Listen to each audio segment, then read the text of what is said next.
Welcome to Hail Varsity Radio, the voice of Husker Nation. Insight, opinion, expertise, with the biggest and best names talking Nebraska across the state. Join the show on Twitter at Hail Varsity and at Schmidt_radio. Call in at 402-466-ESPN or 1-800-825-5865. Here's Chris Schmidt.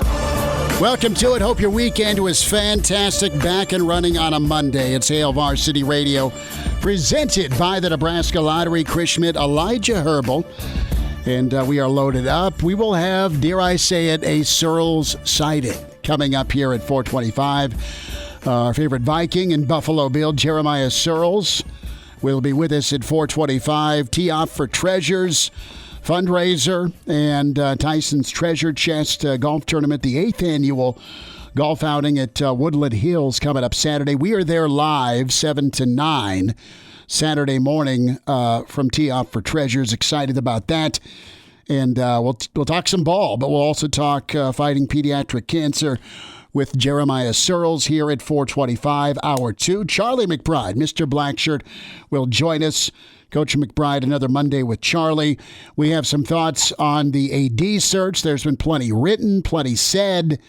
Where is this thing at 3 weeks later? Some takes that aren't cold nor hot. We'll just see how right they are. Or we'll just go Nixon tape and make them right. We'll dive in there. Husker baseball getting a big thumbs up here with the draft today, with Schwellenbach going to Atlanta and Cade Povich going to the Twins in the 3rd round. Elijah's been working hard, and we'll have a Povich sighting sometime this week. We're also in contact with Ben Stilley and JoJo Doman. I know they did some awesome work with Hail Varsity's podcast with Derek Peterson. We'll run those guys down. We're at Haymarket Park Thursday, which will be outstanding. So some in-studio and some out-of-studio this week. Numbers to dial us up, 466-3776, 466-3776, 800-825-5865. Can email Chris at hailvarsity.com. Give us a follow. Find us on Twitter at Schmidt_radio, Chris Schmidt, or at Herbal Essence for Elijah Herbel. So, yay or nay, you paid for the McGregor fight or you mooched the McGregor fight?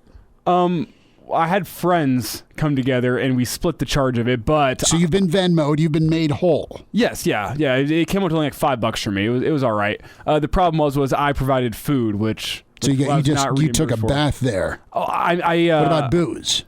Booze, I bring your own. I made the food, so I was gifted with booze. So we were good there. So you're even. So it all worked out in the end. Even, and it's 5. And I got the chance on Saturday to make some pork belly burnt ends. Okay, and they were phenomenal. See, we did. My mom, Joe Mama, did brisket. 2 7-pound briskets. See, that sounds delicious. What I'll say about the pork belly burnt ends, they were good. But it was a lot of prep work because I bought them skin on, and the recipe needs them to be skin off. So I was going through and trying to de-skin them with. I have dull knives at home. Isn't everything better with skin? You would think, but I guess whenever you're doing the burnt ends, it gets all like tough and hard to chew. Right, you don't want to chip a tooth. Yeah, and the weird thing was as I was cutting through, I realized that there were nipples on there. Oh no! They were like. So I'm taking the skin off, and usually I'm like, nipples rock. Well, I was like, "What's except when you're trying to fire up burnt ends." Yeah. And I'm like, "What's this little skin tag doing here?" And I realized that's not a skin tag. Wow. See, Junior, before he grew up, he'd call them nibbles. Oh, I never thought I'd say we'd be talking nipples on a Monday at 4:10. Wow. Yes. So duly noted. Next time I do anything with a pork belly, buy skin off. Pork belly. Yes. No. We are going to do brisket tacos later because there's still some brisket left over. It was great. Let's talk Rob Childress. That was the news yesterday. Rob Childress thought about taking a year off. Good story from the World Herald and 24/7. And you have that time after your time away. And incredible career, 16 years at A&M for Big Rob. And when push comes to shove, Deep down, there was no option for him taking time off. Hello, Nebraska baseball. Hello, Rob Childress coming on back home. And hello, the fact that when I think of development and excellence and what Nebraska baseball became with Van Horn and with Childress, specifically what Nebraska baseball became on the mound, I always smile about Rob Childress. And I can't be happier for this baseball program. I can't be happier for, him and Will Bolt and, everyone's connected. I mean, you had Will that worked for Rob, which is awesome. You have Jeff Christie that was at A&M with Rob. And you have Lance Harvell. I mean, they all have connections. It's a family atmosphere. It's a family comfort level. Remember when Will Bolt signed his extension a couple of weeks ago? And it was $100,000, right? He's extended. Here's his bump. It's $100,000, which isn't a small number. And he's within the top 3 of the Big Ten earnings. But I don't know about you, but I was like, I thought he'd get more. Well, he may, and he will get more. He keeps doing what he's doing. But I wonder if Will Bolt was able to say, all right, I'm going to take a little less now. Let's get Rob back in the fold to just make our arms second to none, not just in the Big Ten, but regionally, and when push comes to shove, nationally in the future against an Arkansas or against somebody of clout in a regional or super regional or, dare I say, Omaha, because that's the last time Rob Childress was in Lincoln, was in 2005. Let's take a little less now, and when the time comes, let's bring Rob Childress in. Maybe a year, maybe for longer, right? Rob's done well. He's been an incredible head coach. He's back in Lincoln, and it's not a situation where you're technically working for somebody, but the relationship's strong enough to be able to go work with somebody that's now your boss, who you've mentored, right? And that says a lot about all parties involved. And this is incredible. This is game-changing. Kendall Rogers, the first to report it.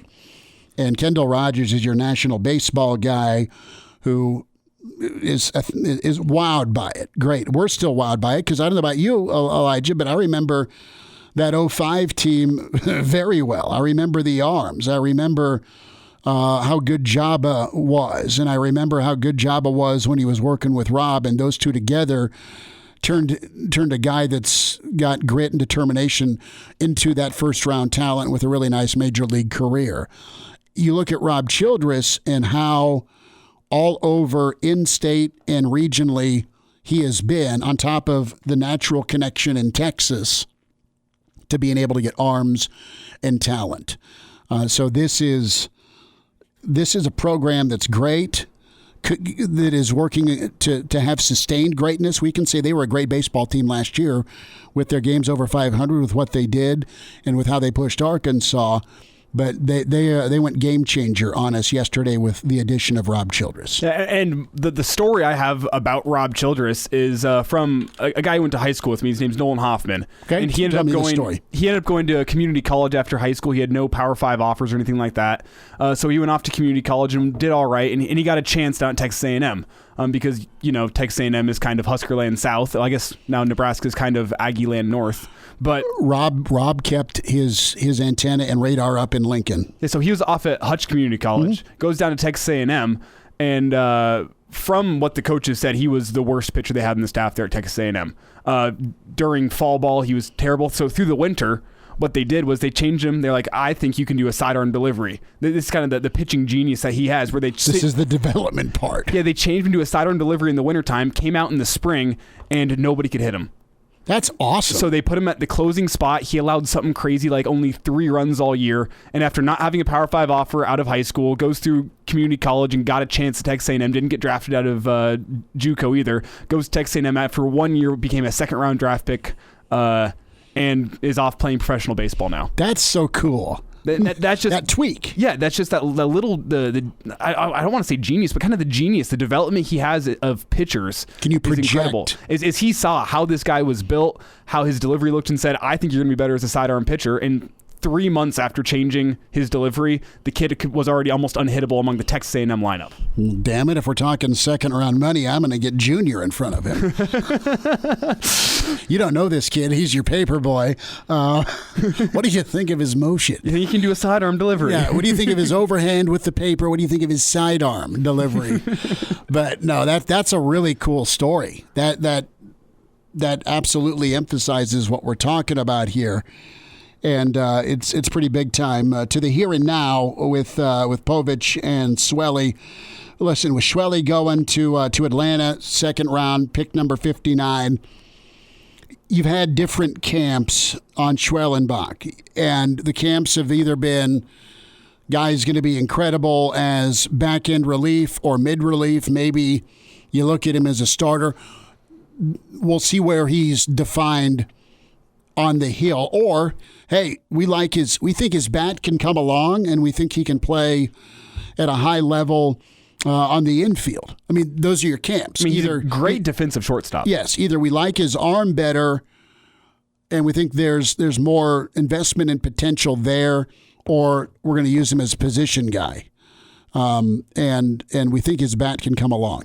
We'll see where Atlanta goes, but I would think Atlanta zero in on him being a beast out of either the bullpen or where he can go. So I think, kudos to Schwelle. Congrats to him on a big time, dream coming true, getting drafted like he did by Atlanta a pick later. You've got Cade Povich, and Povich is a guy that really, wow, both these guys were so important to Nebraska baseball, but with Povich being your Friday night guy, your go after it, your power guy, with the starts he had, the big games he performed in, this is really cool. And it's really cool with his story from JUCO to where he's at now, and kind of similar to your buddy Hoffman, where you got to come in, prove it, and then once you get your shot at Nebraska, you thrive. And Povich absolutely did.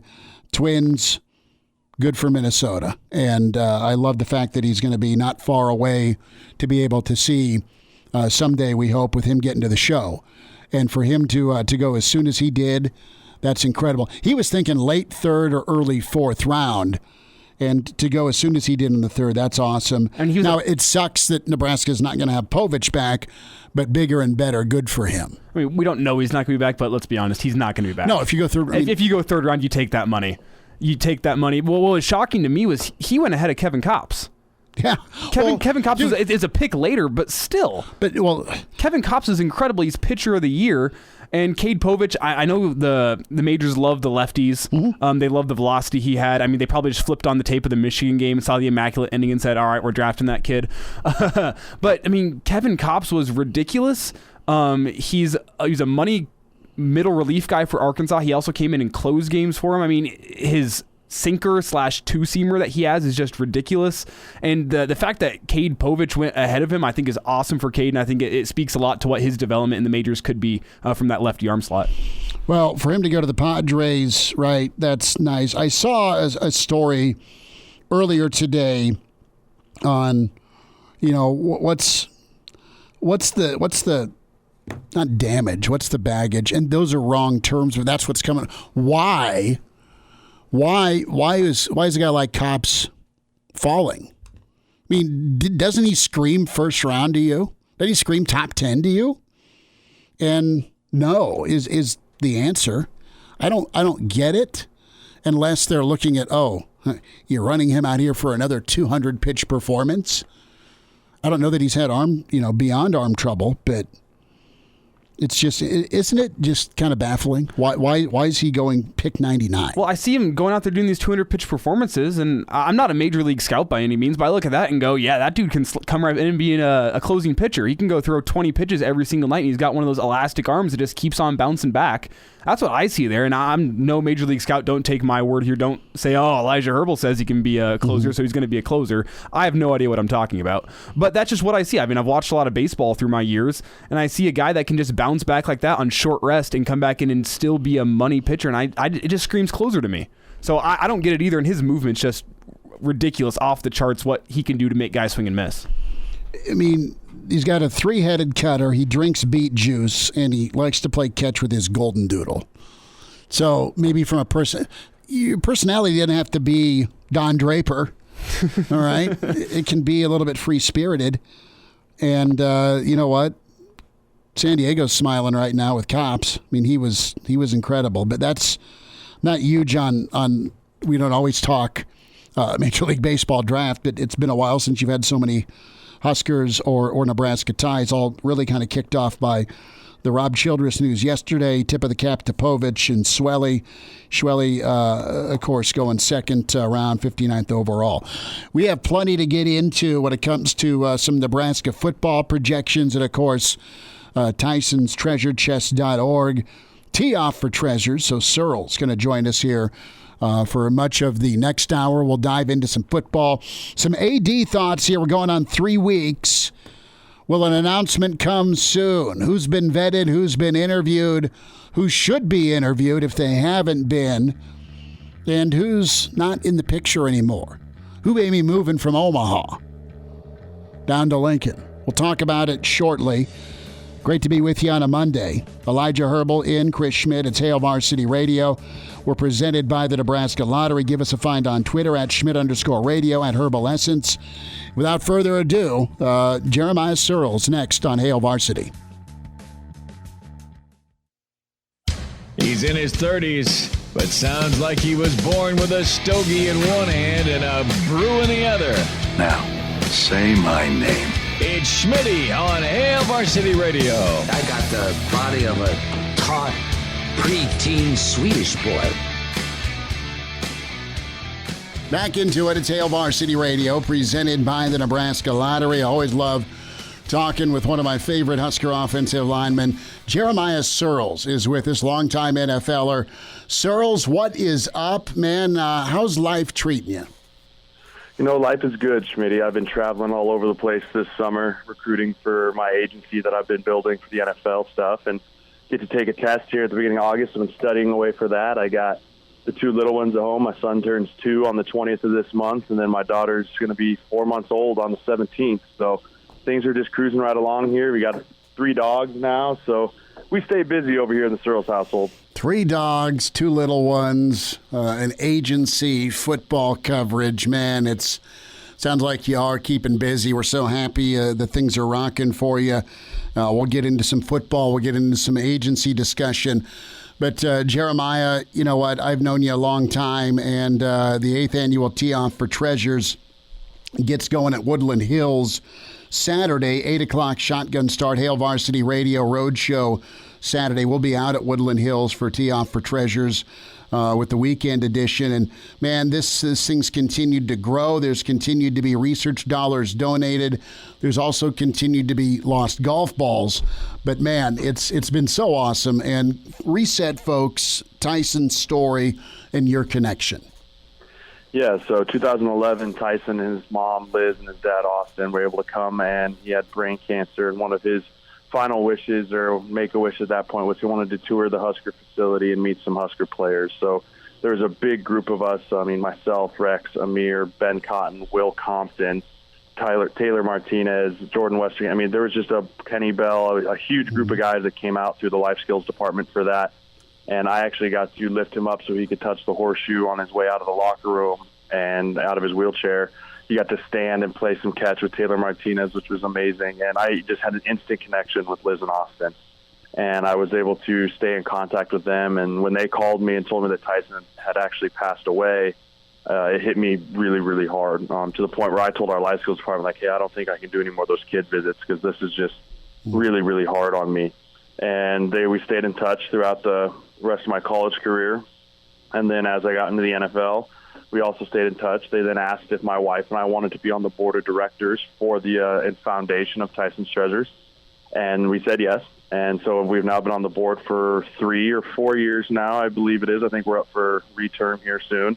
But now we're in the 8th annual golf tournament that we're kicking off at Woodland Hills. And we've gone from about 5 years ago, we were getting our final signups at the door the day of, to we sold out in less than 48 hours this year. Wow. So the event has really taken off. People love supporting the event. We have a great time, very gracious out at Woodland Hills. And as always, our great friends at Lazari's are catering in lunch again and helping with that and supporting the cause there. So a huge shout-out to Seth and those guys at Lazari's as well. No, Seth and Gregors take care of it. The folks at Woodlands are incredible. And the fundraising that goes on, when we talk about treasures, let's dive into those treasures, Sirles, and that is for other little boys and little girls that are battling horrific circumstances with such warrior hearts, and the treasures speak to what goes in to make a child stay a little bit better. The whole idea behind Tyson's Treasure Chest is Austin and his folks build toy boxes, toy chests, and we raise money to fill those toy chests with toys so that when people come in for chemo or when kids come into they have to stay a while at the cancer facility or the children's hospitals, we want to have toys that they can take to their rooms and it be theirs, not something they have to give back, not something they can borrow. It is their toy. And so that started. We now are in every children's hospital in Omaha. We're looking to expand to maybe Minneapolis. We're now looking to now that we have the Lincoln, Omaha area, Nebraska area filled, we want to start expanding, because we were lucky enough that the year before COVID, we raised almost $30,000 at the golf tournament. And last year with COVID, we threw it together in about 4 weeks because we didn't even know if anything was going to be open. We were able to raise almost $10,000. So we have money that comes in. Every dollar that goes into foundation, every dollar that goes into the kids, into research or into toys or whatever, it's a full nonprofit. And I just couldn't be happier to be a part of it, and really excited to go play some golf this Saturday. Well, the 8th annual tee-off for Treasures, it is sold out, but you can still donate funding for sure, not only for those toy boxes for the kids, they can have that toy while they're undergoing treatment, but also money for research, Tyson'sTreasureChest.org, where you log on. And Sirles, this has been near and dear to your heart. You laid out your connection and friendship with Tyson. You also did something special during your NFL career, and during different parts of a season, you have the NFL that allowed specialty cleats, and I know you had a pair auctioned off here not long ago. Well, you did your specialized cleats were in honor of Tyson, correct? Correct, yeah. So they have My Cleats, My Cause in the NFL, which is where you get to customize 1 week, customize a cleat of however you want. You can get it spray painted, so I sent it off to a guy who does great custom cleats. He did a lot of the Vikings guys. Like I said, that when I was with the Bills, and got the full gray, gold, and the logo and the whole bit put on there. I wore them for warm-ups so that they didn't get beat up for much. It was now, I don't think we're pushing them off. I think we're saving them for something, but they're definitely something that I wanted to do to just continue to show my support and continue to show how much this cause really is important and invested into me. Jeremiah Sirles with us, Hail Varsity Radio, Tee-Off for Treasures, the 8th annual Tee-Off for Treasures, Woodland Hills, Saturday, 8 o'clock shotgun start. We're sold out, but you can still donate to Tyson'sTreasureChest.org. Sirles going to switch gears, talk some ball with you, and you were a part of this, man, as a guy who played early and had a good run in Lincoln, and then obviously NFL. What's your temperature here on the upcoming season, just as far as the feedback and the excitement level? I mean, how are you kind of viewing this year, man? You know, I'm looking at this year as I can definitely see from the spring game and from some stuff that I've heard around that there's marked improvement in every area. And now I don't necessarily think that means that it's a 10-win season coming up, but I think marked improvement means 6 or 7 wins, and I'm very okay with that. I could see them 6-6, 7-5 this year, really having some good outings, some good showing, maybe losing a couple close games to good teams, but beating who we're supposed to beat.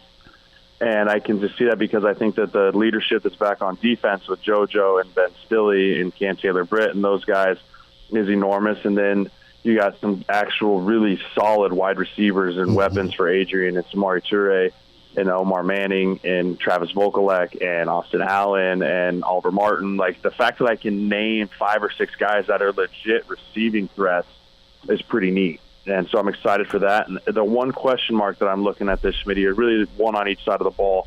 Who's going to be RB1 and who's going to be the true pass rusher that doesn't sit so we don't have to blitz every third down. So you want to know who's carrying the football, and you want to know who's a high-level single-digit or double-digit sack guy. Correct. You, me, and the state, brother. You're right on. You're right on with that. Let me ask you about the running game, because you had Rex and you had Amir running behind you, and you had Roy. Okay. You had Roy. Yeah. So you had those 3, and they've been the backs of Nebraska, quite honestly, post Amon Green. Okay. I mean, that's the level they were at, and that's the level Amon was at. But what's that do from a chemistry standpoint, where your line was good? You're in the, there's lots of NFL guys from your line, from your era, that you played with. You had really good offensive lines, but you also had really good running backs. That 1-2 punch, so to speak, it makes it easier on the line. It also, doesn't it make it easier on the running back? I mean, is that element possible for Nebraska this year, to have a back to kind of raise the level of the line, or the line raise the level of the running back who's carrying the ball? Yeah, absolutely. I think that it's a little bit of twofold. I mean, for example, when you knew you had Rex or Amir back there, we knew that, like, all we need to do is give these guys a sliver of a hole, and they're going to make someone miss, and there's a chance this can go the distance. And that's always in every single running play. You have that in your mind. Like, these dudes are good enough that if I just do my job enough, I don't have to move this guy 20 yards and plant him in the dirt. I just have to move him 6 inches off the ball and keep my gap. Then these dudes can make it work. And I think Rex and them had trust in us too. Like, hey, I know this offensive line is going to do what they're supposed to do. I'm going to keep it pushed front side instead of trying to cut back too early. Or if it's power, I'm going to be in the A-gap. I'm not going to try and bounce from the outside. Like, just trusting that all of us were working together is really important. Now you look at the other way. If you have a young back, the offensive line goes, hey, we might have to hold our blocks just a little bit longer. Hey, we might just have to give this guy a half-second read longer because he is young. But you build all that chemistry during training camp. Because during spring ball, it's a lot of young guys getting reps. It's a lot of throwing guys in, kind of seeing where everyone's at. But training camps where you build the chemistry, training camps where you get a feel for who's doing what day in and day out, practice in and practice out, and you start just kind of rolling with the same 5 guys up front and the same running back, the hot hand. And I do think it's going to be a little bit of a running back by committee piece to start the year, but that's okay until someone really just takes the reins and emerges and says, no, I'm RB1 and this is happening. Jeremiah Sirles with us, Hail Varsity Radio. Of course, tee-off for Treasures, the 8th annual Tyson's Treasure Chest Golf Outing fundraiser auction, of course, at Woodland Hills. Sirles, with the committee thing, that can work, but there's also that gray area of either knowing when to pull a guy or leave a guy in to get lathered up. That's difficult, isn't it? Especially when you're trying to figure out, all right, what can we run? What do we run well? What does our line do well? Who can go execute it? I feel better with you telling me about the training camp chemistry build, where it doesn't have to be necessarily a spring thing. You can get it done in the fall. Because I think they've got some bodies to run the ball, don't you? Yeah, I mean, you talk about Savion Morrison. You talk about Reed, who was injured most of spring, but we still think he got a chance. The Gabe Irvin kid, I think he's going to be a really special talent. He's just young, so those young guys, it's hard to, when they show that they look the part, it's hard to not just want to play them, but they need their chance to body so they don't get banged up because they're just not used to it. 12 games is a lot coming from high school to college, and you're playing against grown-ass men. So I think that's one thing that we need to look at. But, yeah, I mean, there's plenty of horses in the stables, I mean, if that's how you want to call it, and that's how I view it. But it is a lot of trust in, hey, okay, we're going to give you the first half. Like, prove to us in the first half you can be the guy. If not, we're going to give someone else a shot. I don't think it can be here's a series. Like, it's going to have to be a half or maybe a game even to see if these dudes can really get everything off the ground and running, or if it's time to move to the next guy. It's Jeremiah Sirles. More with Sirles next segment on Hail Varsity. And we're back Fellas, think we could listen to the radio on Hail Varsity Radio, presented by the Nebraska Lottery. Yes! That's awesome! Jeremiah Sirles with us, Hail Varsity Radio. How good do you feel about the line? And I know we've seen just a snippet of Turner, but Rutgers looked really good. You've got guys who've either started or played a number of snaps on top of the Pipers and Benharts that really, have a lot of upside. And, of course, Cam's back snapping the ball, and he's a grizzled vet here. What do you think of this line here as you look at it? I think Greg Austin's got to be excited, doesn't he? Yeah, I think Greg's got to be excited. I think this is the first year he's going to actually have some depth. You look across the board, he's got some guys with starting experience that might not be starters but are backups. You look at Bryce Benhart, you go, okay, he had a decent first year. Mm-hmm. Now let's see if he can make a huge jump into his second year where instead of just trying to tread water every game, he's actually starting to try and dominate and really handle guys. But when you're a redshirt freshman, trust me, I was there, you tread water every game just trying to survive. And I thought he did a nice job of that. You look on the other side, you got Turner, who, again, Rutgers, he's a tremendous offensive Piper at guard I'm excited about. And then Mitch Schechterman's another guy I'm really intrigued back to watch and see if he can step up and be that starter that we need at guard. And then Hickson obviously has a full year of starting as well and give him a chance to get rotated in there and get some competing. And then you've got the anchor in the middle and Cam Jurgens, who we all know is insanely talented and has incredible upside potential. But his biggest thing is, can he keep his snaps in line? As an offensive lineman, as a center especially, that's the number one question everyone's going to want to ask him. If he has any desire to go to the NFL, it's the number one question he's going to have to answer. And so I just think it's a good idea for him. And I think that, didn't have any air, knock on wood, here in the spring game. And so hopefully that's something he's been able to put behind him and just continue focusing on his play. So do you expect more of a downhill power look from this offense, double tight? There was instances, Sirles, where the pistol came out and, man, they ran well. And I think of the Purdue game. I think of the successful series they had against Minnesota. And then I also think about how they were able to just go to town with that hammer against Rutgers. Those are the three games. Minnesota didn't end well, obviously, but there were some glimpses. I know we've got the Lubick dynamic here more so because he is the OC now. At least in title. Will he get to be in reality? Yeah, I think we're going to want to keep two tight ends on the field a lot this year, strictly because Allen and Vokalek are two extremely talented. They have NFL low-round grades on them. So, they're NFL talent and prospects for sure. So you want to keep those guys on the field as much as possible, and you can do some fun play-action stuff with tight ends, especially if you got two guys that can run and catch. You get in the red zone, Austin Allen obviously is going to be a huge target of, hey, I'm going to throw this to the goalpost, go catch it.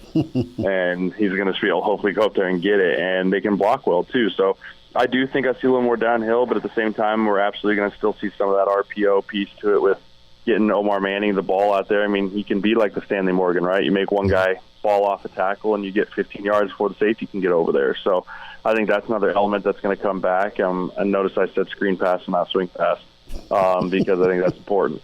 So I think that those are all things that are still be staples, but I'd love to see more handicap runs out of this defense, get back to true, just we're stronger, we're better than you, and stop it. Yeah. Jeremiah Sirles with us, Hail Varsity Radio. Sirles, a thought here on Adrian. He's a grizzled vet. I know there's a lot of NIL stuff coming his way on top of his podcast.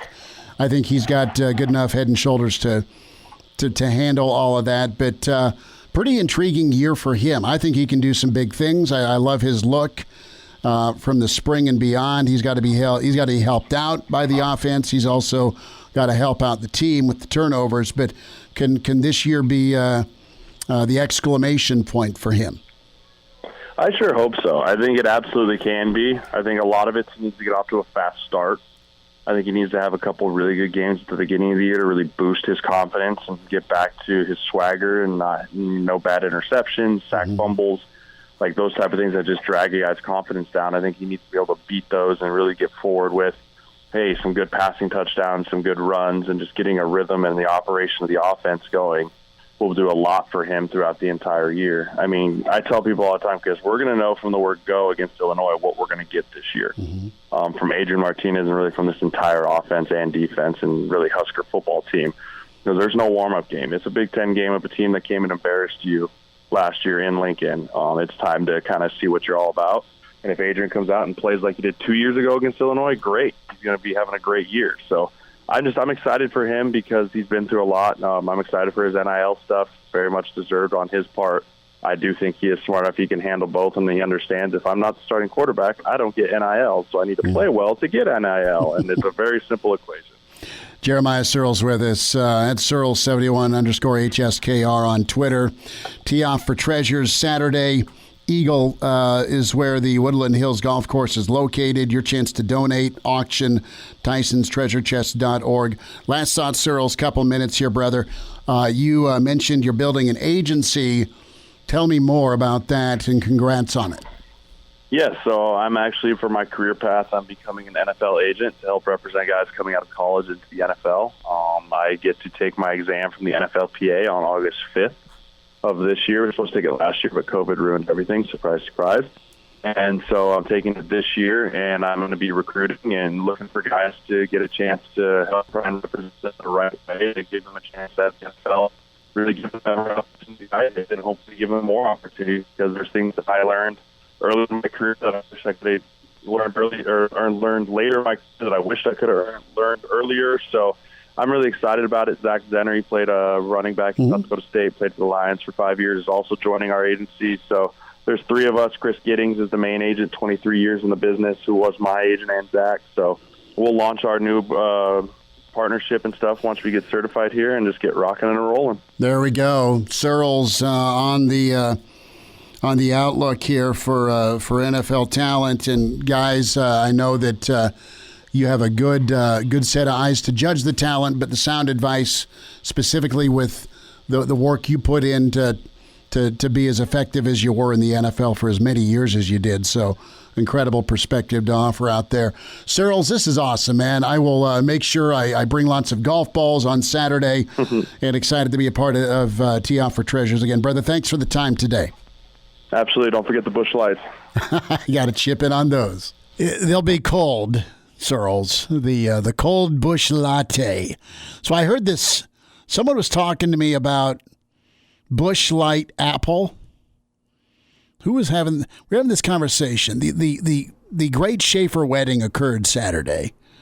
Mike Schaefer, recruiting bearded guru, love him to death. Started with him at Hale Varsity, and Aaron Babcock, and it was so cool to see him happy with Shelby. And there's a lot of Coors Original and Busch Light in the at the open bar. Bless his soul for an open bar. But who was I talking to about Apple? Have you had it? No. And listen, I'm kind of uppity, but I don't really mean to be. Okay. Maybe this was a conversation at the swimming pool yesterday about Apple Busch Light. Is it good? No. Are you, like, if you could draft any beer, are you picking Busch Light in the top two? I mean, I don't hate the Red's Apple Ales and all those, but the Busch Light Apple tastes like somebody took like a green Jolly Rancher, the green apple, and just like stuck it in there and shook it up. It's not a good apple flavor. Well, Russ, Iowa Russ. I was golfing with Iowa Russ, and he's like, yeah, the Apple Busch Light, it's okay to sip on, but don't get hammered on it. We'll wind down hour one. Chime in 402-466-ESPN or email the show, Chris@HaleVarsity.com. Just try me. Back to Hale Varsity Radio. One final time this hour, Charlie McBride coming up next hour, Mondays with Charlie. We'll talk about the AD search next hour as well, what we're hearing, what we're thinking, where and when, right? Who and when? What's the timeline look like for Nebraska's next AD? Are you going to move? Are you thinking about selling that house because it'll never be higher? Or maybe you're looking. Maybe you want to get into a different school district. Maybe it's just time to either upsize or downsize. West Blue Realty, there for you. They specialize in residential home sales in Lincoln and surrounding communities. They'll make that next move smooth for you. For a limited time, you mentioned Hail Varsity. West Blue can provide up to $1,000 on the closing of your next home purchase. Tom Luby, Kelly Hofschneider, 2 names to know.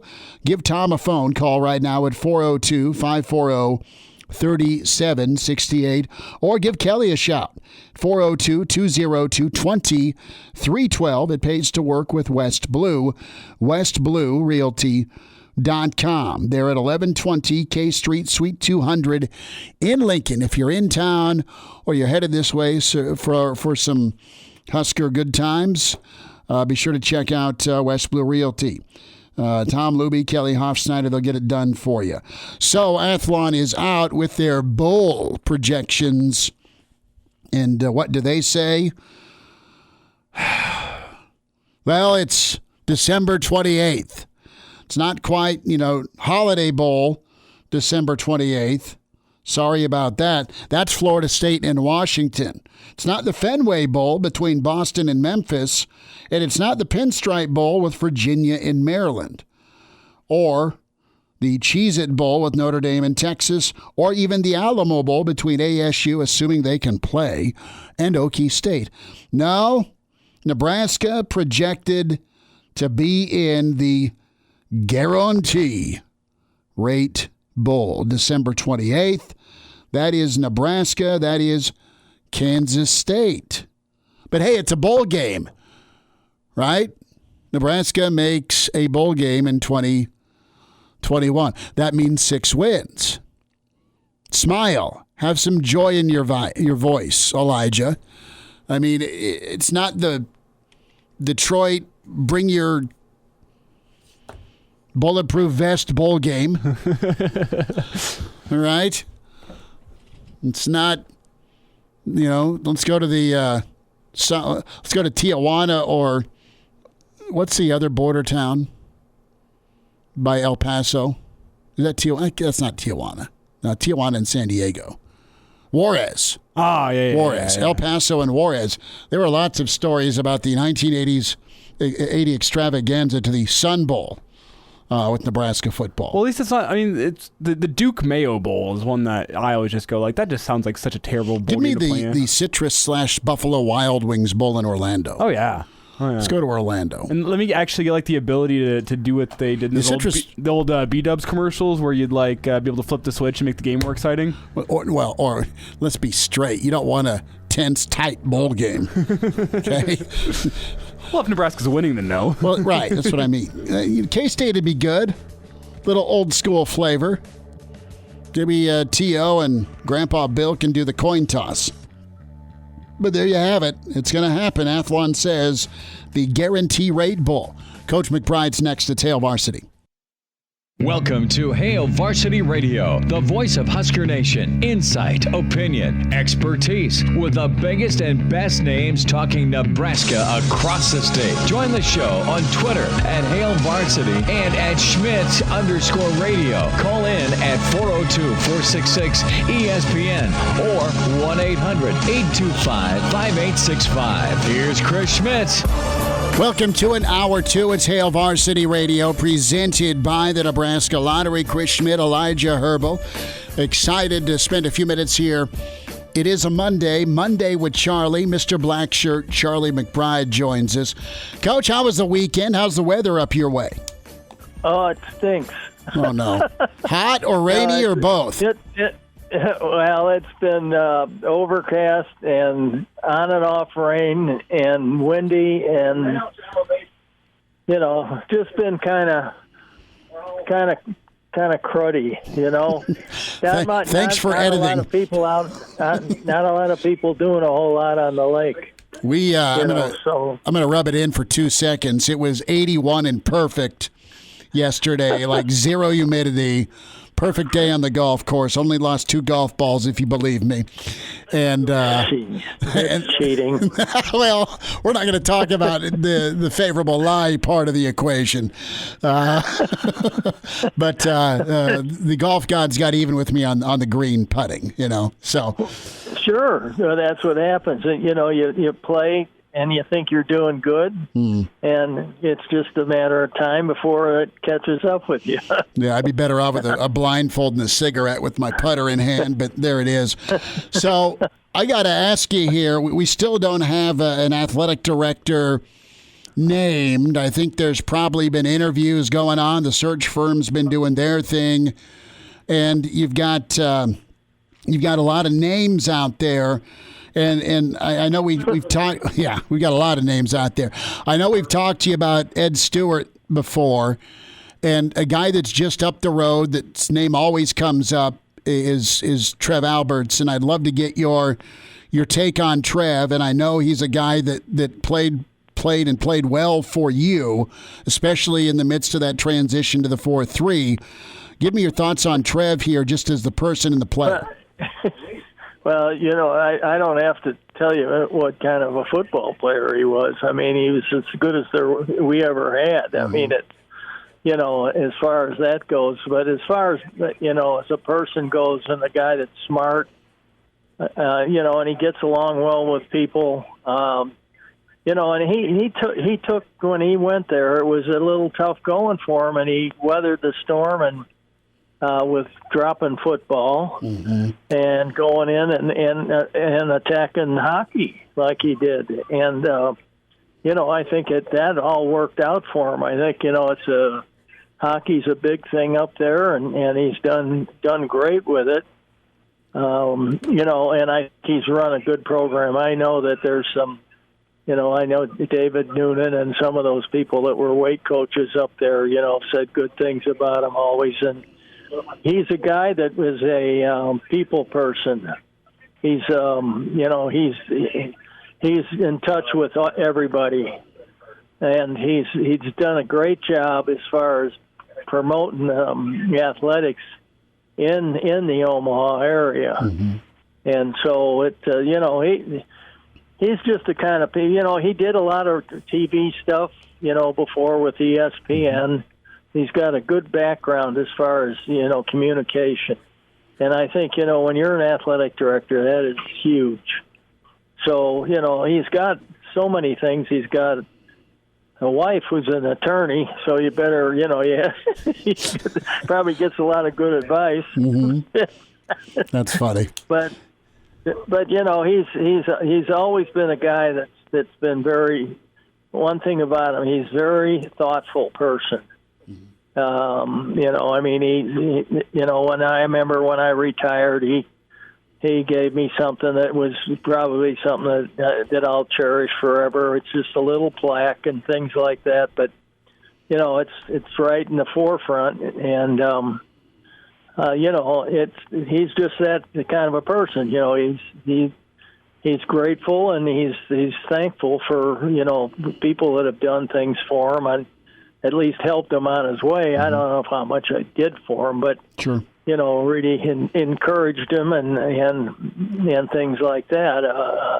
He had a short career because he had a degenerating shoulder, and that didn't work out real good in pro ball. But again, he was the first-round draft choice, and he could do about everything. I mean, and the interesting thing is he came from a small school in Iowa, and very small.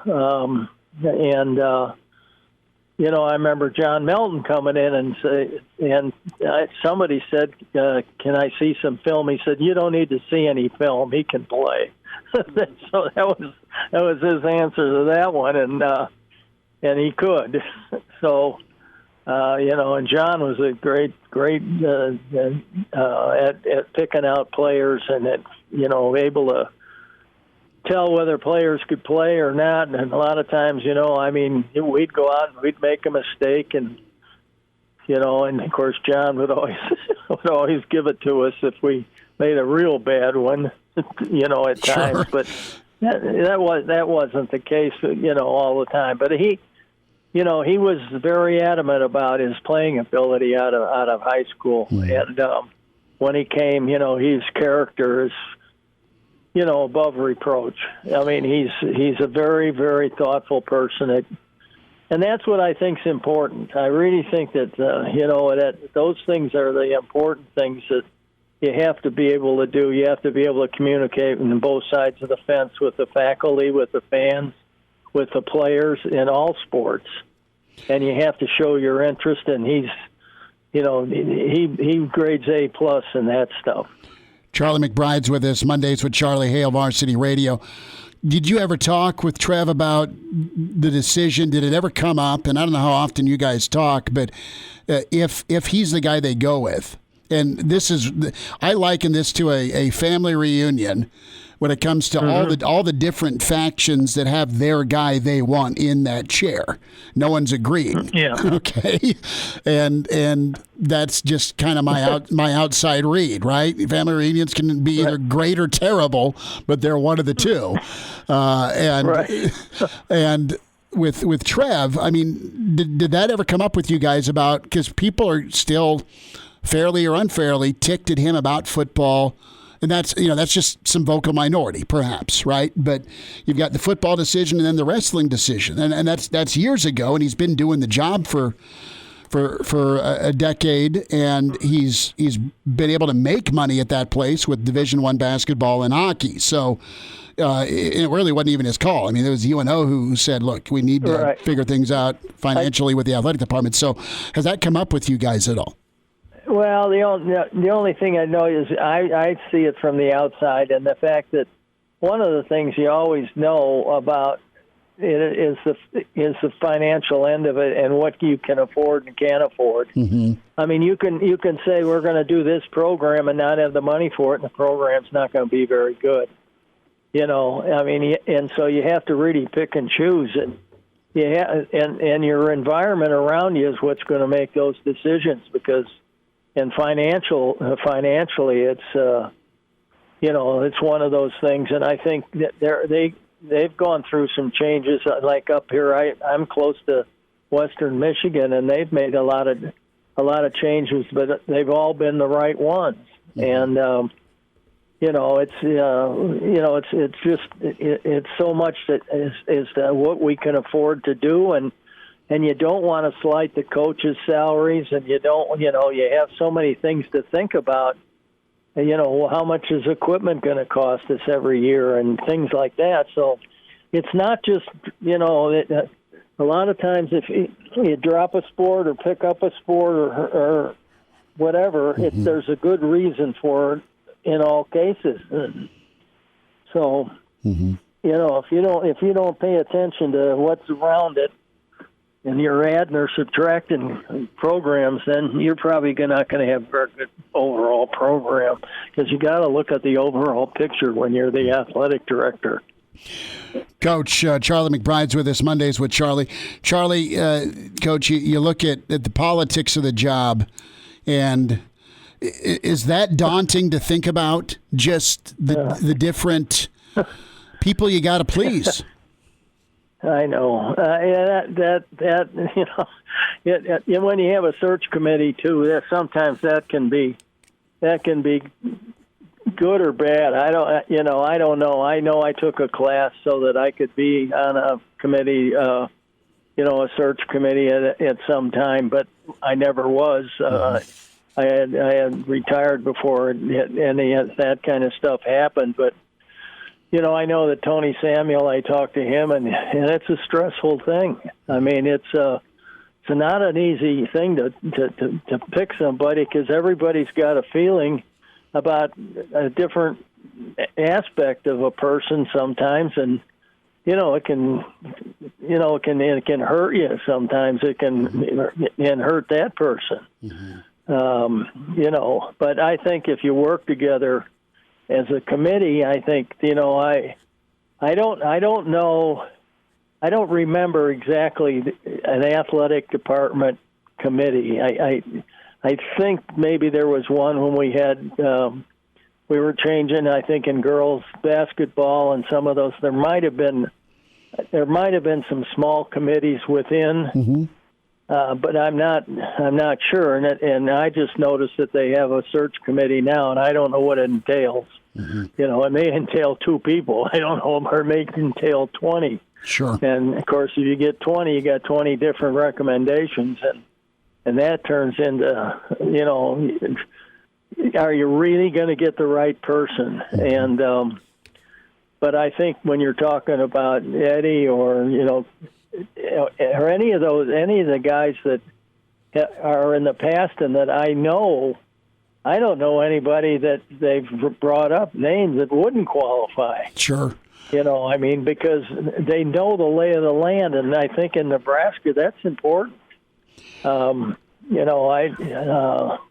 had to learn, a little bit, and I was fortunate.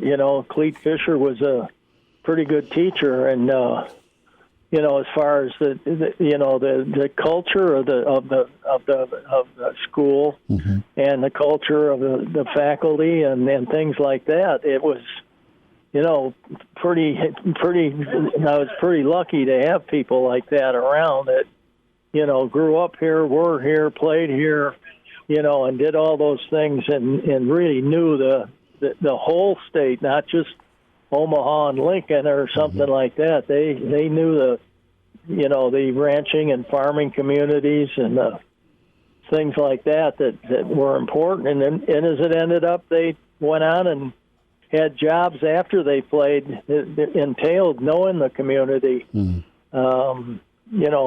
far as the program goes. Charlie. So, that, and you have to have somebody here that can bring people in that are going to be, will fit the thing. Now, there's been a few ADs I thought would really fit, and it didn't turn out that way. But here or there, that's history. But so I think that like I said, that the things that maybe that happened in the past with people that were associated with the university, I think that this is a family atmosphere, a family deal, and both of those guys that I know that have names have come up fit. Sure. So you could have a pretty good argument in a meeting with a bunch of people, doing it. I think a lot of it also depends on what's happening in their family. I know that Trev, for example, his wife is a pretty well-established attorney, I think. And I could be wrong, but I know she's an attorney, and is with a firm in Omaha. And does that work, or does that? What happens there, and things like that as far as her family's concerned. So there's a whole bunch of things that a committee has to look at and talk about, and have that person talk about it. Trev is a guy that I don't think is going to push. He may want this. He may really want this job bad. But he's not going to be the kind of person that's going around and push himself. He's going to let things that he's done either sell it or not sell it. And he, of course, he'll let people know what he feels. I mean, what he thinks about it and what the things are that have to be done. I'm sure that he's been around enough to hear and see, and knows enough people around to know some of the things that maybe weren't done before that have to be done now, or whatever. But communication is a huge thing now. I mean, and you have the press, you have all kinds of things, probably a little more to deal with than you did in the past. I mean, in the past 20 years or so. And when I started out, there were maybe 8-10 guys at the most at a press conference. Now there's 85. 30 or 40.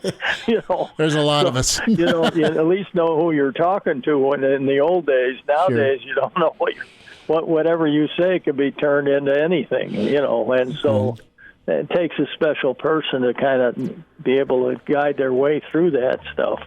Charlie McBride's with us, Coach. We'll hurry up and wait and see where we're at next Monday. How's that sound? That's right.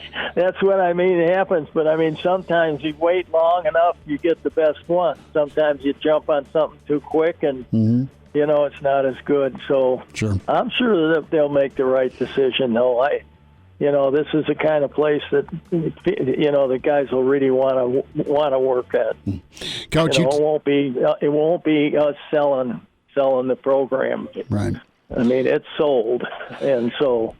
That's not going to be a problem. I think if you get somebody that that really cares about the school and cares about the future of it, and that's what you always are working for is the future. Coach, thanks again. Good insight, and we'll send some better weather your way. Thanks for the time. Hey, do that.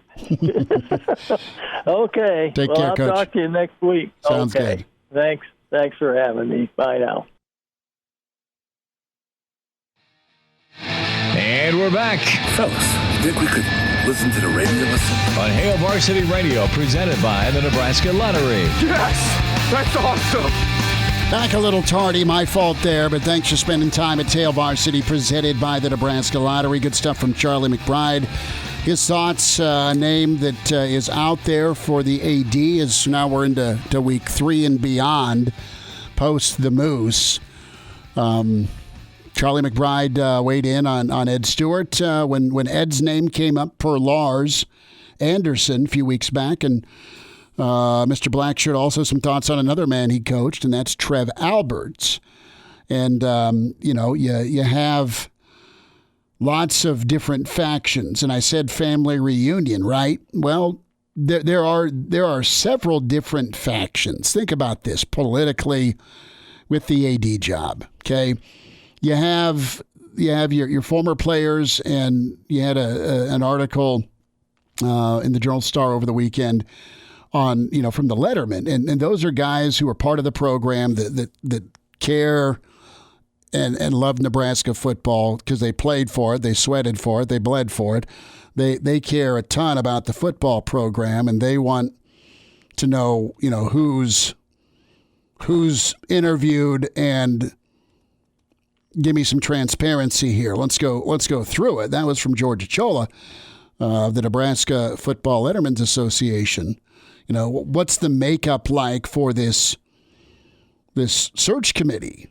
You've got both papers, Journal-Star and Omaha World Herald, with commentary on where are things at, and you hear names, and you don't hear some names as much anymore. And listen, I'm not. This is what comes to my mind, right? Because I love mafia flicks and TV shows, and I think of the Five Families, and you're trying to bring in a new Don, right? And you don't want to go about it the way John Gotti went about it. You just don't. And maybe that's what happened. Maybe there was a hit put out on Old Moose, but he got paid to go away. We'll just never know. Okay. I don't like that comparing the athletic department to a mafia works this well. I'm saying there's 5 families. Yeah. And all 5 families, and I'm talking about you got people within the administration now. You've got boosters. You have former players, and then you have the people, i.e. football, within the walls. They all want their own guy or gal. Okay, and if you're with the Colombo family, you may like the guy with the Bonanno family, but man, he can't lead. Okay, better watch his back. He's got an ugly guma. Okay, I mean, okay, I'm thinking this is why you're Ronnie, and you say, brother, I'm getting emails, and everyone's got to take, and it's my call. Maybe Teddy gets involved, the president. I don't know. Okay. And here's search firm. Here's some money. Please pick me out a winner, Bobby. Okay? Or at least bring the proper names to the table. Is that name John Cook? Is that name Trev Alberts? Is that name Garth Glissman?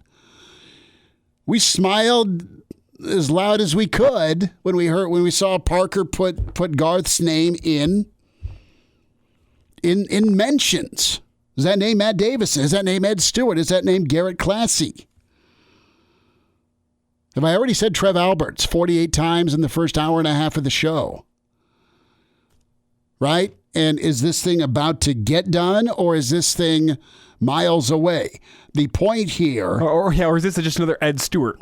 Is this just the people on Twitter going, we got our guy. This is it. We're just going to get excited. Only be disappointed in 3 days. They're either at the finish line or they are crawling to the finish line with this search, okay? And the mafia painting, and listen, they are not the mafia. They're good folks. I mean that. I'm just saying, if you're a fan of mafia lore, think about the 5 families choosing a new Don. And that's what I was saying earlier. I was saying, like, and everyone's got it. Everyone's got their candidate. It's like I don't like the mafia comparison, but it works really, really well in this case. And quite honestly, you have so many cooks trying to put the perfect recipe, together, that you've got some national guys like Jamie Pollard. No. I don't want to say they're stuck going internally or locally, but I think any big name outside guy or gal is looking at this like Pollard and going, man, there's a lot of voices in here. I can take this gig. It's still prestigious. It still makes a ton of money. It's in the Big Ten. You've got baseball that's killing it. Volleyball's the best there is. Basketball is going to turn a corner, we all believe, with the mayor.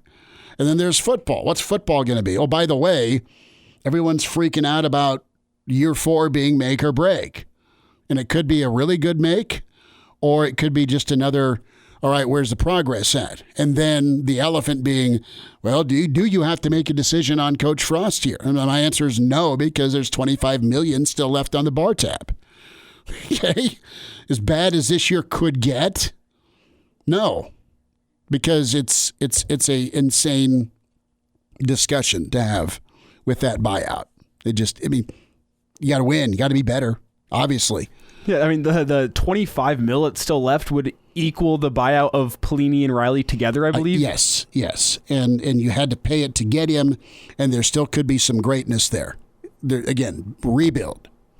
Okay? So we'll see. If I'm looking at this, I think John Cook is uber talented. I think John Cook's a ball coach. I think John Cook's a guy that wants to go win a couple more titles and then head off into the Wild West. Okay? Not that he can't do it. I don't know that he wants to do it. And I could be just way the hell off. I don't know Coach Cook very well at all, if at all. I just know of, and I respect incredibly what he is and what he does. So he's a guy I'd absolutely call. Hey, bro, can you help us out here? Hey, we're between a rock and a hard place here. Hey, can you help us out here? Personally, selfishly, my phone calls to Garth Glissman, because Garth Glissman's, A, one of the smartest dudes I know, B, has played Division I sports, C, gets politics, D, is getting promotion after promotion in the NBA. So, no, he's not ran an athletic department, but he's done something a little higher, quite frankly, and that's navigate the NBA, the National Basketball Association, with Commissioner Silver. And, I mean, he did the whole bubble thing. Yeah. I mean, that was no small feat to move all the NBA to Disney World and keep him in a bubble for 2 months. Yeah. I mean, while it's not popular, it sure as hell worked and saved your TV money. Yep. And getting that coordinated and pulled off, I'm going to, Adam Silver will get the credit. I'm going to circle Garth Glissman on that one, on my bingo card. Director of Basketball Operations. That sounds like basketball operations to me. Yeah, and while that is not head coach Division I or G5 sitting AD or Power 5 AD, Garth is young. He's Nebraskan. He gets it. He's my draft pick. And again, it's selfish. It's absolutely selfish, because 4 years ago we're calling games. 5 years ago, we're calling games.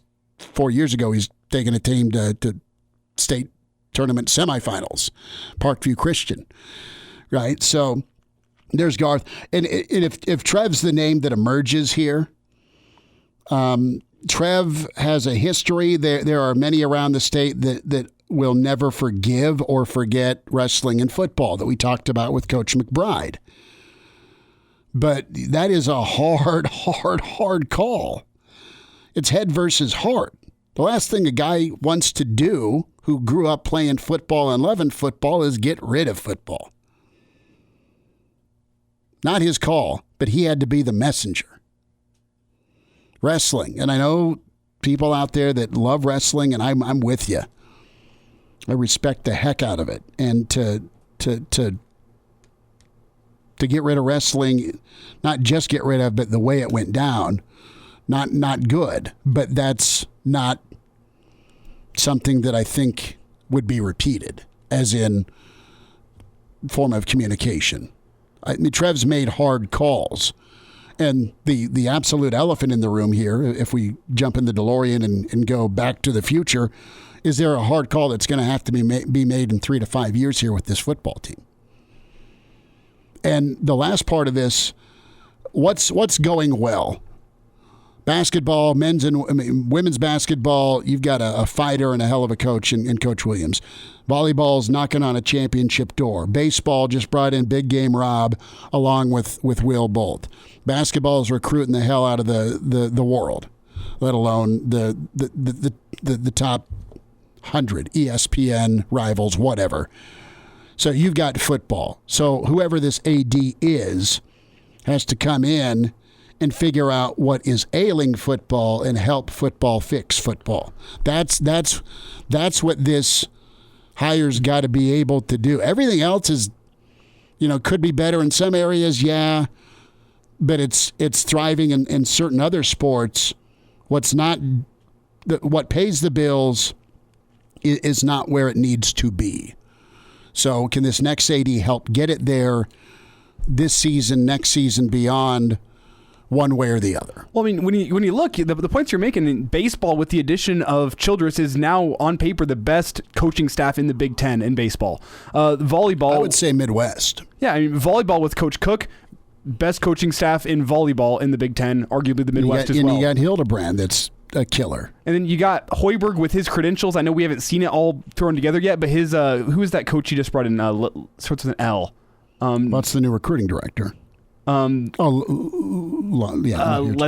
something like that. Yeah. He brought him in. He's a development specialist. Development specialist with an NBA team. I mean, that's got potential to be one of the better coaching staffs in basketball in the Big Ten. So what do you have in football? I mean, you're 100% right. You got the same party that's here that has recruited well, that has had attrition, that's in a murderous league, that has lost close ball games more by their own hand versus somebody else's, i.e. you're either getting out coached or your guys aren't executing, and then there's some gray area. I mean, and it's pretty much the exact same coaching staff that was here 4 years ago. So that the staff that he brought in. And what kind of success have we seen? Not that much. You haven't seen that much, but you can look in the mirror and also say maybe they're not that far away. So we'll continue this discussion. A little MMA on the way too. And we're back Fellas, think we could listen to the radio on Hail Varsity Radio, presented by the Nebraska Lottery. Yes! That's awesome! Always enjoy emails from Kent. Kent makes me laugh. Kent has solid takes. And, this is a bit, how do I put this delicately, sarcastic. He's piling on me. And by the way, rip Mr. Wonderful, the wrestling legend. Kent's piling on me here off the email line, Chris at HailVarsity.com. Steel chairs in each hand, top rope, letting me know when I talk about football being close, could be close. Kent says, well, for sure, opponent clapping has held football back for sure. That's issue number one. The clap. Don't say it like that. Issue number two, lightning and wind. Weather in general. Mother Nature. The clap in Mother Nature has kept Nebraska from a trip to Indy. And those are the two things my parents warned me about growing up, the clap in Mother Nature.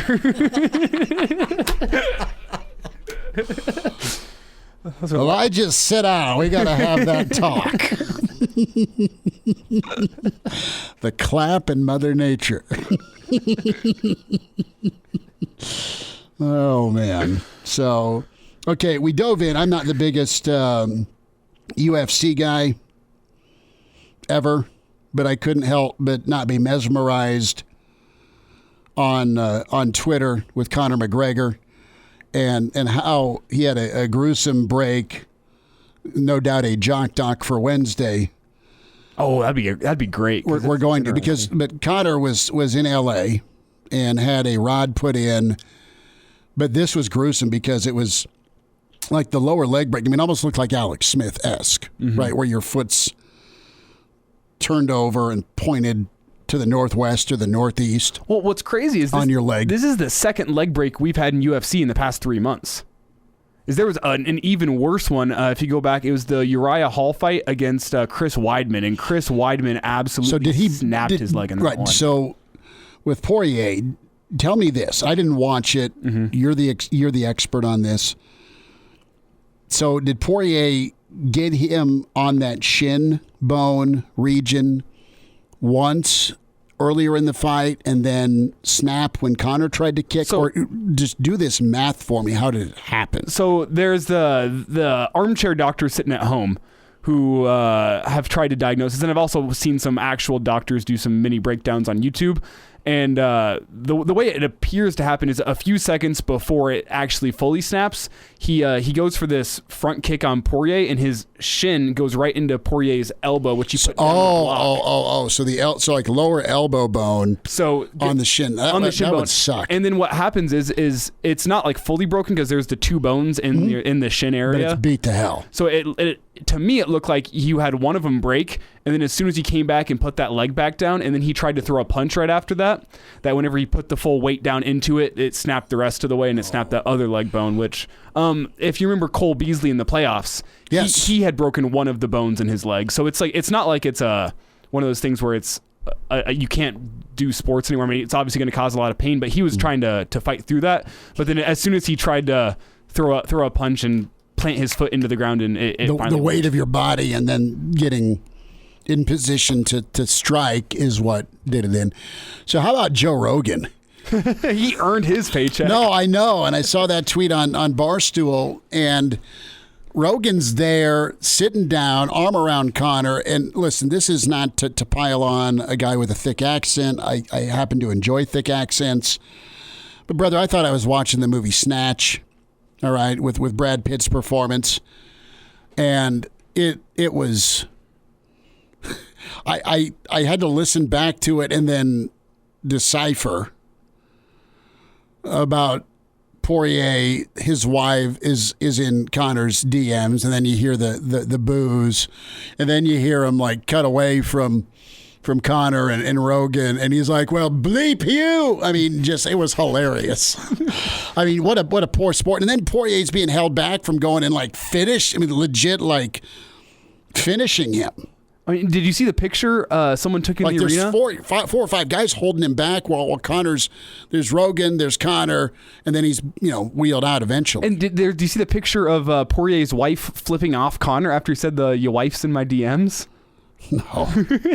So she's sitting there flipping him off. Dustin's being held back, and Conor's just sitting down next to Joe Rogan. Joe's arm around Conor, and they're just doing this. I've never seen anything like that from Conor McGregor, and I've been a Conor McGregor fan, and the topic for a different day is the fact that he's fighting in the wrong weight class now. He needs to go back down. He tried to be a big, strong man and go up to a different weight class. And that was a mistake. But did he have any competition in the lower class? Yes and no. It's complicated. Okay. So it was with the Mayweather fight. After that one was whenever he stepped up and decided to go be, and he said he felt more comfortable there. But I've never seen Conor is usually like the smart trash talker who gets under your skin, and so he's like a Rodman. Chirp, chirp. And ever since he lost to Khabib and got like what he tried to do, he tried to like fight the team bus, or it was something crazy. I can't even remember at this point. Well, but he's done a lot of crazy things since then, and that was the first time where I've seen him like, this is not like cool, calm, collected trash talking Conor. This is like angry, actually mad, pissed off at the world. Raging. Conor McGregor. Yeah, right. I had never mad seen that I lost, before. And I'm just opening flamethrowers on everybody. I mean, and he took some mean elbows in that, so maybe he's a little punch drunk too from like just getting punched in the face so much. How long was he? I mean, I saw just a little bit of it. Was it 2 minutes with Rogan? Or was it longer? What was the oh, dude, his leg's going the wrong direction. We're stopping the fight. And then the interview, and here comes the ambulance. What was that timeline like? So Connor broke his leg, went down. They didn't. Was that second round? That was right at the end of the first round. Okay. So the referee didn't see that Connor had broken his leg, and Dustin comes down and gets a couple punches in before the end of the round. And then the round ends, and Connor points at his leg and says, "My leg is broken. We can't do this." Not only is it broken, but it's the still photo of right foot, left leg, toes pointing upside down the other direction, and then the look of, oh my God, on his face, where he's still there. He didn't just fall like a house of cards. I couldn't imagine what I'd do if I had something like that. I scream if I get a hangnail because I'm a wuss. So Connor didn't move from that side of the cage, and they go to the middle and they announce, and while they're waiting to announce the winner, which is probably a good 2-3 minutes, Connor's yelling from the set, "It was a doctor's stoppage," because he wanted to make sure it wasn't he didn't lose by knockout. He wanted to make sure it was a doctor's stoppage. How was it going? How was the fight going until that? Oh, Poirier was winning. Okay. So Connor had a good first 90 seconds, and then he got taken down to the ground, and Poirier was just pouring it on the ground. It was not hard to watch, but Connor was getting his can I say that? No, we got to pick our spots. It was getting handed to him. Yeah, he's getting it handed to him. And so then 2-3 minutes, he's yelling, and then they do the winners. So it's probably 5 minutes after the actual leg break where Rogan finally got over there and started talking to him. That's genius because he can't go anywhere. It's not like he can just, no press. He's there. There's an air cast on. I assume there was an air cast by then. It wasn't just flopping around off to the side. It wasn't an air cast. It was a normal splint type thing. Yeah. Okay. So they reset it. But did you see the guy who knocked out Greg Hardy was drinking beer from his shoes? I saw that. He was getting shoes from audience members and chugging beer after he beat Greg Hardy. That is a bit dangerous. I wonder if he took that splint from Connor and was... No. Horrible.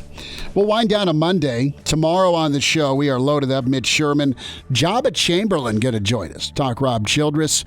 Good stuff today. We'll wind down on Monday. Hail Varsity. We're presented by the Nebraska Lottery. Miss us? Come here, brother. Give me a hug. Bring it in for the real thing. We're on call for you. Catch the podcast at hailvarsity.com, the ESPN Lincoln app, or download them on iTunes. Saddle up, partner. Back to Hail Varsity Radio. One final time. So once in a while, I'll check out Facebook before I jump back on, and there's this brand of clothing. And Nate emails in, "What's up with the weather guy?" We were thinking the same thing. Nate, God love you for listening. It really is Mr. Hat from South Park, right? We've never seen them in the same spot twice. What's the guy's name? What's Mr. Hat's real name?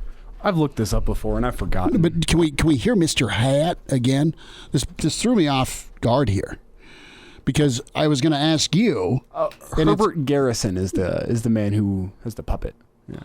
No, okay, Mr. Garrison, but the guy's name doing the weather. Oh, the alias of Herbert Garrison.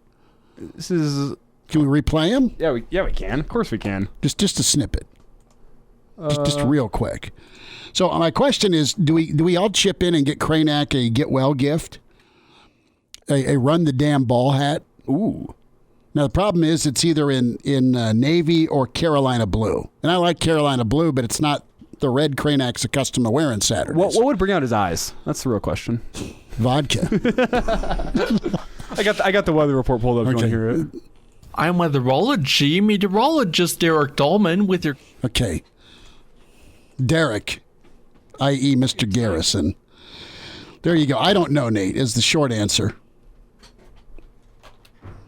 It's a unique voice, right? That's where we're going.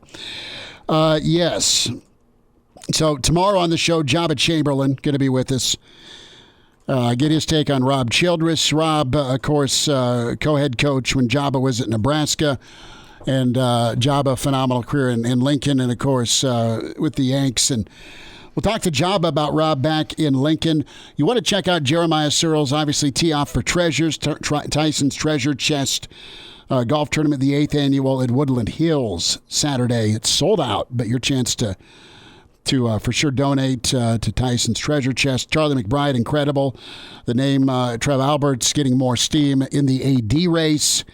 What did Coach McBride think of Trev? Reminder to buckle up. 70% of people in fatal crashes in Nebraska not wearing a seatbelt. If used properly, a seatbelt can and will reduce risk of fatal injury up to 60%. Your best defense in any crash, buckling up. Brought to you by the Nebraska Department of Highway Safety Office. We are at Haymarket Park Thursday. Juniors baseball team has a doubleheader. The Lincoln 8th take Haymarket. So we'll be on site there Thursday. It's open to the public. That is going to be fun to see juniors stand in the box and hopefully not take a called strike 3. And it'll be a good time on the road. Weekend edition Saturday down at Woodland Hills for tee-off for Treasures. Elijah, busy night for you. I do believe I'm now up 2-1 in the steak and the beer bet. That you are. I thought I was going to be here working the Salt Dogs game, but then old Ryan Swanigan showed up. And I guess he's working the Salt Dogs game tonight, so I guess I'll just be watching the Home Run Derby. Okay. Well, pick a horse and choose wisely. Pete Alonso, back-to-back. Going with big old Pete. All right. Get the podcast. Give us a review. Good, bad, or ugly. Tell us what you think. Spotify, Google Play, or iTunes for Hail Varsity Radio. Talk to you tomorrow at 4. Thanks.